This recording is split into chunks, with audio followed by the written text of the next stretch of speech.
Alright, so in Fnaf 4, there's been the biggest paradigm shift in theorizing I've ever seen in my life. You go from convincing the whole fan base that the entirety of the games is just a dream to everything in the franchise is real, including these massive monstrosities. I'm not sure I'd take the theory as far as to make the nightmares real yet, but there's other things that I think are more worthy of theorizing apart from debating the reality of the franchise. In particular, there's something that Scott said regarding Fnaf 4 that struck me as more of a challenge in hindsight than anything else. The fact that no one got Fnaf 4 right with its first iteration. Before Sister Location came out and threw the canon of the nightmares actually being nightmares into question, there was the original intention and story that was missed, and I think I have an idea as to what that might have looked like. Before we continue, I'd just like to remind y'all to like, subscribe, and comment because it really helps me out in the YouTube algorithm, and if you're ever feeling at all generous, to please consider supporting me down below so I can bring you guys more content in the future. Okay, so I'm aware that Scott wouldn't openly say that someone solved the story, like, he's a troll, he's not going to just reveal it to us. But with how the message is phrased, makes it seem like there genuinely was either not enough people getting it right or no one at all. The message reads, quote, when I released the first game over a year ago, I was amazed at how quickly everyone found every bit of lore and story. Then the same happened with Part 2. Fans and YouTubers dug in and found everything. Game Theory did an incredible video on Part 2, getting almost everything right. Then Part 3 came out, and once again the story was uncovered by the community. It seemed that there was nothing I could hide. But then I released Part 4, and somehow no one, not a single person, found the pieces. The story remains completely hidden. I guess most people assumed that I filled the game with random Easter eggs this time. Well, I didn't. What's in the box? It's the pieces put together, but the bigger question is, would the community accept it that way? The fact that the pieces have remained elusive this time strikes me as incredible and special, a fitting conclusion in some ways, and because of that, I've decided that maybe some things are best left forgotten forever. End quote. Now, there's a lot to unpack here, but I would like to first start with those pieces being put together. We've already established that the Crying Child, or more likely Golden Freddy, is in the box in Fnaf 4 as he is the pieces put together. For more context as to why I think this, you should check out my video explaining the pieces and the importance of putting them together. I'll have the link in the description, so if you haven't checked that out, go ahead and watch it, then come back. Now, as for the story as a whole, let's assume no one got it right. Maybe we were wrong about something that took place during the game rather than the story itself being incorrect. The line that really got me was the part where it reads, I guess most people assumed that I filled the game with random Easter eggs this time. I didn't. Apparently there was no random Easter eggs in the game and everything we see should be taken at face value. Except there's another way to interpret this line. No Easter egg in the game is random. Everything has meaning. This coincides with the pieces that I discussed in my second video. The pieces only make sense if you look at them through the lens of lore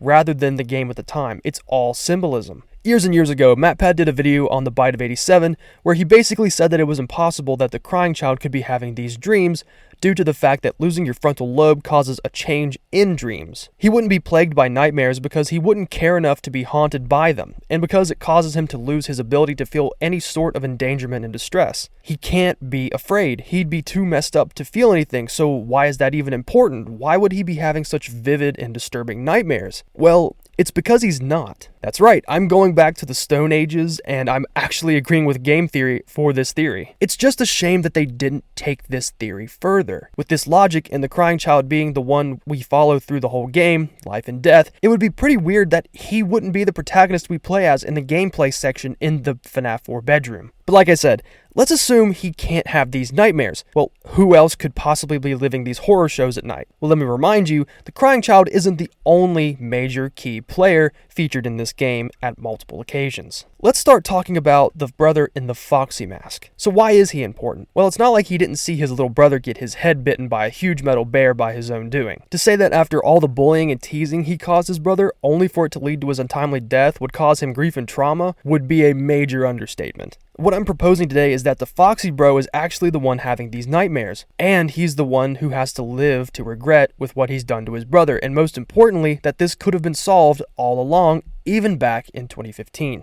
Of course, this could take some squinting to really understand, but I think the story that has been hidden from us since 2015 was the same plotline used to form what Sister Location gave to us in 2016. What do I mean by that? I'm referring to the family structure in the story. Because of Mike being such a prominent figure later on, and even being the protagonist of the Fnaf movie, Mike was said to have been the protagonist since Sister Location given his quote-unquote introduction and untimely death within the same game. The Foxy bro was introduced the game before, and plays as an antagonist to the crying child, Evan, bullying him and regretting his actions later. But I can take this a step further and combine these two lines to make a single narrative that designates the Foxy Bro as Mike from Fnaf 1. Again, sister location hasn't come out yet, but seeing as though that's where Scott went with the whole Mike plot later on, we can assume this idea is fair game even without the other contexts. How? Well, there's many clues that are present even in Fnaf 4 that make clear sense when theorizing today, but back in 2015 are more like silly little Easter eggs. But Scott himself did say that he didn't include any random Easter eggs in Fnaf 4, so everything is fair game. Let's dive into the Mike/Fnaf 4 connections. The way to solve this story and for it to make sense as to how this could possibly happen is to connect Fnaf 4 to Fnaf 1, where Mike was first introduced. One of the famous Easter eggs in Fnaf 4 is a certain audio played at random times during the night in short snippets. Take a listen.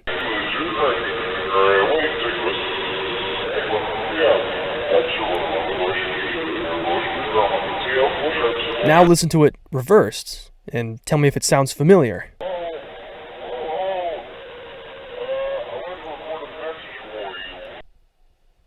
That's right, it's Phone Guy from Fnaf 1. How could Evan have ever heard Phone Guy's call at any point in time? Now you may think the phone call is added in for effect and for the creepiness factor, but Scott has said, and I will repeat many times, there are no random Easter eggs in this game. Everything has meaning, and the only way for the call to be in this game is for Mike to be the protagonist. He's the only one who could have possibly heard that phone call. Now there's the common complaint that he's simply too short. The game portrays the protagonist in the bedroom as a short child, as shown by him opening the door and being small enough to look up at the door handle, so this is clearly a child. Well, it's just as easy to say Mike is dreaming himself in the position his brother was in when he was alive, and how scared he was.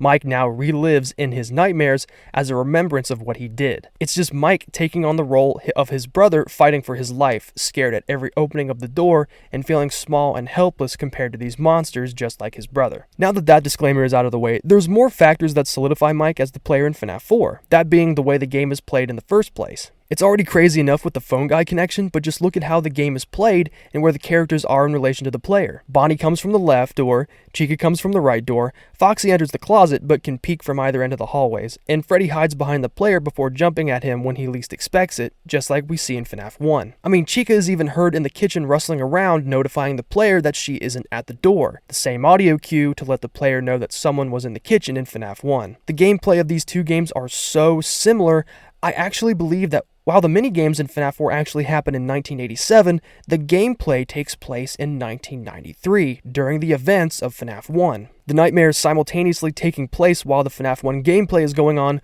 would make the gameplay similar when Mike is having the nightmares when he's asleep compared to when he is awake to fend off the MCI victims in real time. Either during or after Fnaf 1 would make sense, as it would be the inspiration for the patterns and behaviors of the nightmares, who follow the similar rules to the classic animatronics. Now for the most important detail that I haven't seen anyone else talk about, that being Nightmare, the translucent black bear that everyone compares with and assumes the role of Death.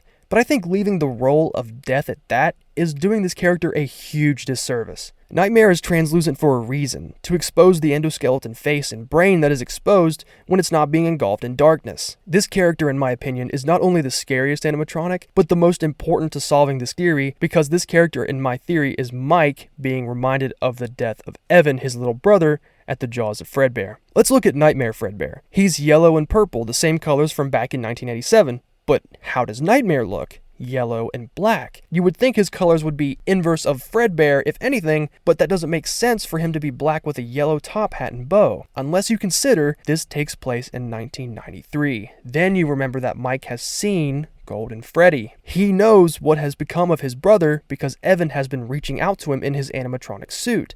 The phrase, "it's me," is Evan telling Mike he knows who he is and is trying to communicate with him. Mike, now knowing what his brother has become due to his reckless actions, now envisions his little brother's death as the inverse colors of his Golden Freddy suit in 1993, rather than Fredbear's colors from 1987. The normal Nightmare Fredbear is the reminder of his brother's death, while Nightmare is the current reminder in Mike's mind that his brother has become this desolate soul entrapped by the machine that took his life, or is at least representative of such. It's odd color choices like this that Scott leaves in that really sells theories like this, Without that glaring difference, this wouldn't be such a home run for this theory. That and a purple bear might be more off-putting than scary, rather than the black design. Okay, this last part is more headcanon because it takes more than the games to come to this conclusion, but I digress. So now that Mike knows his brother is still around, I believe he decides to help free him and the rest in FNAF 3, where he finally realizes his father's doing and aims to aid the puppet by freeing everybody, but most importantly, his brother. So while he is fending off Springtrap, the puppet is giving Evan his happiest day. And with that, part 1 is finished, and after writing the script, I can't help but feel accomplished. You know, in my mind, this truly feels like the true story Scott wanted for the most part, with a few psychic headcanons in there for good measure. I don't know, I'm pretty satisfied with this, but as usual, let me know what you guys think in the comments down below, and expect more content in the near future. So, that's the end of part 1, and part 2 is in the works for next time after the movie review. Oh yeah, the movie review. I'll figure something out for that. You guys will like it though, I promise. As always, thanks for taking time out of your day to watch this, and I hope to see you guys in the next one.